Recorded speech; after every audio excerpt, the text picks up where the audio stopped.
Hello and welcome to another edition of Grow Together, a new mini-series by Red Deer Public Library, all about indoor and outdoor gardening. I'm your host, Matthew Kuhn, and today we are going over succulents.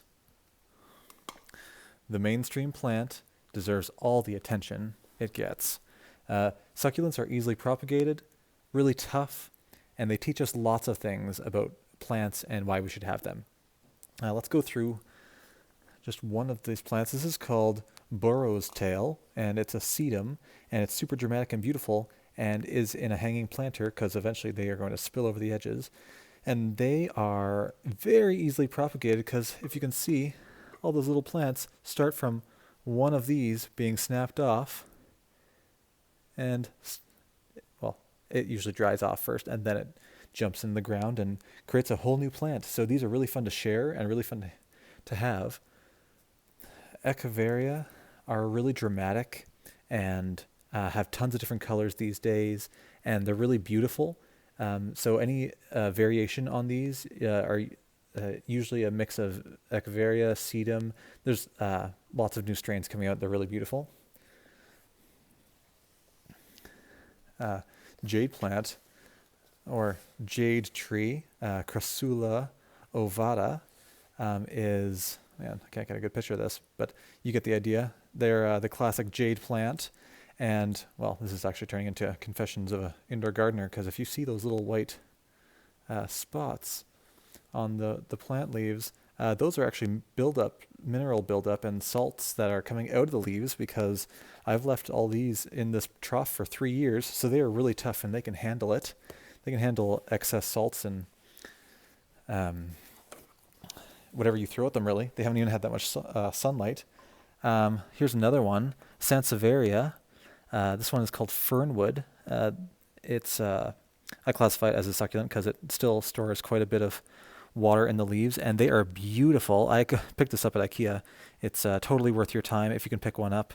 They don't need a lot of water, and they can live in pretty much any sunlight condition in your home.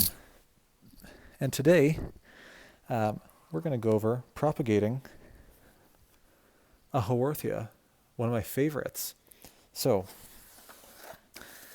the best part of succulents, they're the perfect gateway plant, and they teach us to not be afraid to jump in there, get our hands dirty, and to propagate our plants, because propagation, in my opinion, is one of the quickest ways for you to get to know a plant and to have the confidence to grow pretty much anything.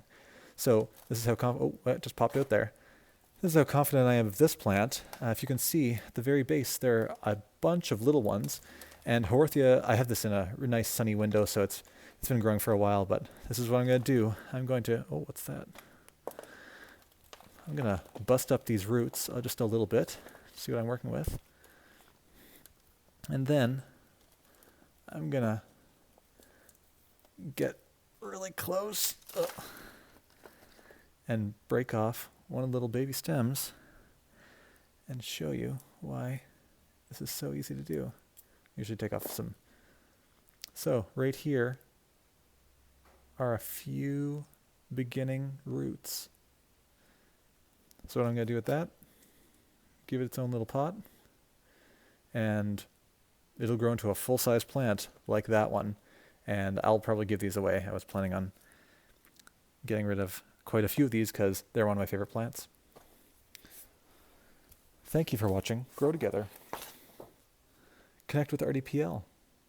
Check out our website at www.rdpl.org. Find us on Instagram and Facebook. Listen to Part of the Story, our official podcast, and email me if you have a question. Please leave a comment, and have a great day.